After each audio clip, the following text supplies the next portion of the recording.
సభను నిర్వహించారు. ఆ బహిరంగ సభలో ఆయన మాట్లాడిన తీరు కానీ, ఆయన వైసీపీ ప్రభుత్వం మీద, ఈ 7 నియోజకవర్గాల్లో, పల్నాడులో ఉన్నటువంటి 7 నియోజకవర్గాల్లో ఉన్నటువంటి శాసనసభ్యుల మీద, జగన్మోహన్ రెడ్డి గారి మీద చాలా ఆక్రోశాన్ని ప్రదర్శించారు. ఉన్నవి లేనివి కలిపి అనేక రకమైన ఆరోపణలు చేసి జనాన్ని నమ్మించాలనేటువంటి ప్రయత్నం చేశారు. ఆయన ఉపన్యాసం మొత్తంలో నేను 14 సంవత్సరాలు ముఖ్యమంత్రిగా చేశాను, ఈ 14 సంవత్సరాల కాలంలో ఈ పలనాడుకు ఈ కార్యక్రమాలు చేశాను, వైఎస్ఆర్ కాంగ్రెస్ పార్టీ ఈ కార్యక్రమాలు చేయలేదు, నాది బెటర్ అయిన ప్రభుత్వం, 14 సంవత్సరాలు పరిపాలించినటువంటి ప్రభుత్వం చాలా బెటర్గా పరిపాలన చేసింది, 5 సంవత్సరాలు చేసినటువంటి పరిపాలన బాగోలేదు అని కంపేర్ చేసి మాట్లాడేటటువంటి మాట ఒక్కటి కూడా మాట్లాడాల. పల్నాడు అభివృద్ధి గురించి మాట్లాడుతూ ఒరికి పూడిసెల తాను వస్తే పూర్తి చేస్తాడట, అలాగే పల్నాడుకు కావలసినటువంటి వాటర్ని స్కీమును తీసుకొచ్చి చేస్తాను అనేటువంటి మాటలు మాట్లాడారు. నేను అడుగుతా ఉన్నా, ఏమయ్యా చంద్రబాబు నాయుడు గారు, ఒరికి పూడిసెల ఇవాళ వచ్చిందా నిన్న వచ్చిందా? నువ్వు అనేక సార్లు శంకుస్థాపన చేశావే, మీ అబ్బాయి కూడా వెళ్ళి శంకుస్థాపన చేశాడే, 14 సంవత్సరాల్లో నీకు ఒరికి పూడిసెల గుర్తురాలా? అలాగే పలనాడు డ్రాట్ మిటికేషన్కి సంబంధించినటువంటి స్కీమ్ నీకు గుర్తురాలా? అవన్నీ మళ్ళా ఎన్నుకుంటే ఇవన్నీ చేస్తాననేటువంటి ఒక అభూత కల్పనలు కల్పించేటటువంటి ప్రయత్నం చేశారు. దానితో పాటు నాకు చాలా చిత్రం వేసింది ఏంటంటే, అందరి జాతకాలు రాస్తున్నాడట చంద్రబాబు నాయుడు గారు. అందరి జాతకాలు అంటే ఈ శాసనసభ్యులు ఉన్నారు, 7 శాసనసభ్యుల జాతకాలు కూడా రాస్తున్నాడట. ఆ రాయటం కూడా చిత్రగుప్తులాగా రాస్తున్నాడట. నాకు అర్థం కాదా, ఈయనేమో చిత్రగుప్తుడు చిత్రాలు రాస్తాడు, వాళ్ళ అబ్బాయి ఏమో రెడ్డి పుస్తకం రాస్తాడు. ఏం చేసుకుంటారా ఈ పుస్తకాలు రాసి మీరేమన్నా అధికారం సచ్చేవాళ్ళ? మీది మునిగిపోతున్నటువంటి పడవ అనేది అందరికీ అర్థమవుతుంది. నిన్న నీ ఉపన్యాసం మొత్తం వింటే మునిగిపోతున్న పడవని ఏ విధంగా కాపాడుకోవాలనేటువంటి తాపత్రయమే మీలో కనిపిస్తుంది తప్ప మళ్ళా తిరిగి అధికారంలోకి వచ్చేటటువంటి లక్షణాలు ఉన్నటువంటి రాజకీయ పక్షంగా మీకు కనిపించడం లేదు. 14 సంవత్సరాలు ఏం చేశావు? ఈ రాష్ట్రంలో ఏ గ్రామం వెళ్తే ఇదిగో నేను ఇది చేశానని చూపించగలవా అంటే దానికి సమాధానం లేదు. ఈయో లేనిపోయినటువంటి ఒక అభూత కల్పనలు సృష్టించుకొని ఇక్కడ ఉన్న వాళ్ళందరూ కూడా దుర్మార్గులట. 7 పిల్లల రామకృష్ణారెడ్డి గారు మారీసుడంట, ఆయన మార్చమంటున్నాడు. ఆయన మార్చు దమ్ముంటే అన్నాడు. మార్చవయ్యా, దమ్ముంటే ఓడించు, నీకు ఆ దమ్ముందని అడుగుతా ఉన్నా. ఆయన దుర్మార్గుడు, దుష్టుడు, మారీసుడు ఇలాంటి పేర్లు, రాక్షస పేర్లు పెడుతున్నావు కదా, నీకు అసలు దమ్ముంటే ఓడించే దమ్ము నీకుందా అని అడుగుతా ఉన్నా. భయపడుతున్నావు. పిల్లల రామకృష్ణారెడ్డి గారు అంటేనే భయపడేటటువంటి పరిస్థితి. ఎందుకంటే ఇంతవరకు ఓటమి ఎరుగనటువంటి వ్యక్తి. ఆయన గురించి అవాకులు చవాకులు మాట్లాడుతున్నావు. కాసు మహేష్ గురించి మాట్లాడుతున్నావు. కాసు మహేష్ ఇవాళ కొత్తగా రాజకీయాల్లోకి వచ్చినటువంటి వ్యక్తి కాదని మనం చేస్తున్నాం. వారి కుటుంబం, వారి తాతగారు, వాళ్ళ నాన్నగారు ఈ రాష్ట్రంలో అనేకమైనటువంటి పదవులను నిర్వహించి రాష్ట్రానికి మేలు చేసినటువంటి వ్యక్తులు. మరి ఆయన మీద ఓడిపోయిన గురించి చెప్పమేమని నువ్వు? మా ఊళ్ళో అయితే పగలు తీసి పారేస్తారు, 5 సంవత్సరాలు ఇంత బ్రహ్మాండంగా చేశాను ఒక మాట చెప్పు. రజనీ గారి గురించి చెప్పావు, రజనీ గారి మీద ఓడిపోయిన గురించి చెప్పు. లేదు శంకరరావు గారి గురించి, ఇసుక గురించి శంకరరావు గారి గురించి మాట్లాడావు, శంకరరావు గారి మీద ఓడిపోయిన గురించి చెప్పు. వీళ్ళేం పగలు తీశారు, 5 సంవత్సరాల పరిపాలనలో ఏం చేశారు ఒకసారి గుర్తించుకోమని మనం చేస్తున్నా. నువ్వు చెప్పకపోయినా రాష్ట్ర ప్రజానీకానికి మనం చేస్తున్నా, లేదంటే ఆయా నియోజకవర్గాల్లో ఉన్నటువంటి ప్రజలకు మనం చేస్తున్నా. శంకరరావు గారి మీద ఓడిపోయినైనా, లేదు కాసు మహేష్ గారి మీద ఓడిపోయినైనా, చిలకూరుపేటలో రజనీ గారి మీద ఓడిపోయినైనా ఎంత బ్రహ్మాండంగా 5 సంవత్సరాలు పరిపాలన చేశారో నేను ప్రత్యేకంగా చెప్పాలని అడుగుతా ఉన్నా. ఒక్కసారి జ్ఞప్తికి తెచ్చుకోండి, ఒక్కసారి నెమరు వేసుకోండి, ఎంత దుర్మార్గమైనటువంటి పరిపాలన చేశారో. అందుకే చిట్టుగా అడుగుతారు. 7 నియోజకవర్గాలు 7 నియోజకవర్గాల్లోనూ 7 తెలుగుదేశం అభ్యర్థుల్ని ఓడించి వైఎస్ఆర్ కాంగ్రెస్ పార్టీ అభ్యర్థుల్ని గెలిపించినటువంటి ఘనత రాయలసీమ ఈ పల్నాడుకు దక్కుతుందని మనం చేస్తున్నాం. నా గురించి కూడా మాట్లాడాడు, ఆరోపణలు చేయలేదు. నేను అంబోధురాబాబు కొత్తగా మాట్లాడటం కాదు, అది కూడా ఎందుకు మాట్లాడాడో నాకు తెలియదు. ముందు మాట్లాడలా, మర్చిపోయినా అన్నాడు. కింద నుంచి వస్తున్నారు, రాంబాబు గురించి మాట్లాడు, రాంబాబు గురించి మాట్లాడు, రాంబాబు గురించి మాట్లాడాను. అంబటి రాంబాబు నడుస్తున్నారు. నీ సభలోనే నా గురించి అరుస్తున్నారంటే నాకున్న ప్రాధాన్యత ఏంటో నేను ప్రత్యేకంగా చెప్పవలసిన అవసరం లేదని మనం చేస్తున్నాం. అప్పుడు గుర్తొచ్చింది అంబటి రాంబాబు, ఆంబోతు రాంబాబు. నన్ను ఆంబోతు అన్నప్పుడల్లా నేను అంటూనే ఉంటా, దాని ఏం సందేహం లేదు.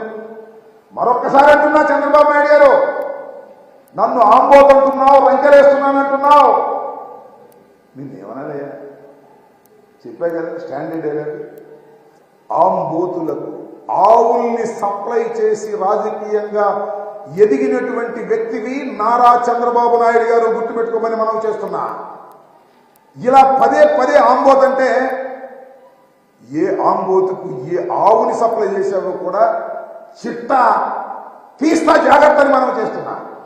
అది కూడా చేసి అడ్రస్తో సహా చెప్తే నువ్వు మళ్ళా ఏడవలసి వస్తుందయ్యా చంద్రబాబు నాయుడు గారు. మాట్లాడేటప్పుడు కాస్త నాలికని కంట్రోల్ చేసుకుని మాట్లాడు. అనుభవం ఉన్నటువంటి వ్యక్తివి కదా, 40 సంవత్సరాల రాజకీయ జీవితాన్ని ఉంది నీకు, 14 సంవత్సరాలు ముఖ్యమంత్రిగా ఉన్నావు. నా గురించి మాట్లాడేటప్పుడు మైండ్ యువర్ కంట్రోల్, మైండ్ పెట్టుకుని మాట్లాడాల్సినటువంటి అవసరం ఉంటుంది. ఆంబోతు అని వెంకటేశ్వర వెంకటేశ్వర ఆపేస్తాడు. ఆపి దమ్ముంటే చూస్తాను నేను, నీ దగ్గర దమ్ముంటే ఆపని అడుగుతా ఉన్నా. యు ఆర్ అ చీటర్, 420 మోసగాడిని. రాష్ట్ర ప్రజల్ని మోసం చేశావు, ఎన్టీ రామారావుని మోసం చేశావు, తెలుగుదేశాన్ని మోసం చేశావు, నీ బంధువుల్ని కూడా మోసం చేసినటువంటి 420 వ్యక్తిని నువ్వు ఇవాళ నువ్వు మాట నీ నూకలు చెల్లే రాజకీయంగా. ఇంకా ఈ రాష్ట్రంలో నీకు భవిష్యత్తు లేదు, నీ పార్టీకి భవిష్యత్తు లేదు. అందువల్ల పెద్ద పెద్ద నేను కాదు వెంకటేశ్వర, ఇన్ని వెంకటేశ్వర బాబు శంకర్రావు అంటాడు. తమ్ముళ్ళు శంకర్రావు ఇసుక కాజేస్తున్నాడు, శంకర్రావు ఇసుక కాజేస్తున్నాడా? ఏం పోయేగానే వచ్చిందని నాకు అర్థం కాలేదు. ఇలాంటి తప్పుడు ఆరోపణ చేసేటటువంటి కార్యక్రమాన్ని నువ్వు చేస్తున్నావు. ఇది మంచిది కాదని కూడా ఈ సందర్భంగా నేను మనవి చేస్తున్నాను. నువ్వు చాలా సందర్భాల్లో చాలా విషయాలు మాట్లాడావు, ఇప్పుడు కూడా అదే విషయాలు మాట్లాడుతూ ఉన్నావు. ఏమిటంటే కోట్ల శివప్రసాద్ గురించి మాట్లాడారు. సరే, ఆయన నా మీద పోటీ చేసి ఒకసారి గెలిచాడు, రెండవసారి అందరితో పాటు ఏరుగురితో పాటు ఆయన ఓడిపోయాడు. ఎస్, ఇక్కడ నేను మనం చేస్తున్నా. రాష్ట్ర ప్రజానీకాన్ని, పలనాడు ప్రజానీకాన్ని మనస్ఫూర్తిగా అడుగుతున్నా, కోడెల శివప్రసాద్ గారు ఆత్మహత్య చేసుకోవడానికి, మరణించడానికి ఎవ్వరు కారణం? వైఎస్ఆర్ కాంగ్రెస్ పార్టీనా, లేదు అంబటి రాంబాబు గారా, తెలుగుదేశం పార్టీనా, నువ్వా? ఒక్కసారి ఆలోచించమని మనం చేస్తున్నా.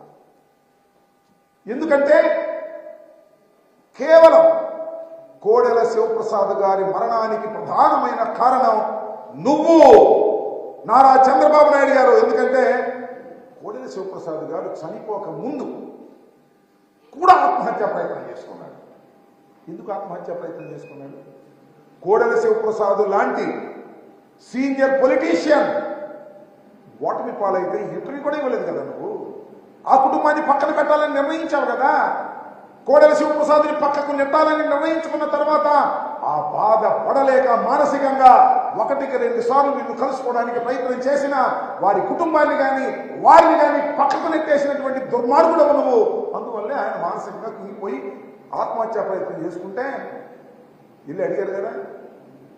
ఎవరు? పత్తిపాటి పుల్లారావు కూడా ఇల్లు అడిగాడు, ఏమండి ఆత్మహత్య చేసుకోవడానికి ప్రయత్నం చేశాడు, సేవ్ అయ్యాడు, ఆసుపత్రిలో ఇల్లు పలకరిద్దామంటే ఆ దుర్మార్గుడి పలకరించొద్దు, ఆ దుర్మార్గుడికి నాకు పడదు అని చెప్పి ఆ మాట ఆయనకి చేరవేస్తే మరింతగా కుంగిపోయి గత్యంతరం లేని పరిస్థితుల్లో నేను ఒకటి మనం చేస్తున్నా, కోడెల శివప్రసాద్ అనేటువంటి వ్యక్తి రాజకీయవేత్త, భయపడేవాడు కాదు, శత్రువులకు భయపడేవాడు కాదు, శత్రు రాజకీయ పక్షానికి భయపడేవాడు కాదు. కానీ నీకు భయపడ్డాడు.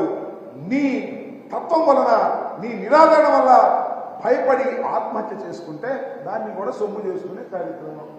కోడెల శివప్రసాద్ మరణానికి చంద్రబాబు వైసీపీ కారణం అని మాట్లాడు. నిజమేనయ్యా, వైసీపీ కారణమే అనుకుందాం కాదు. వైసీపీ కారణం అయితే ఎంత సింపతి వస్తుంది.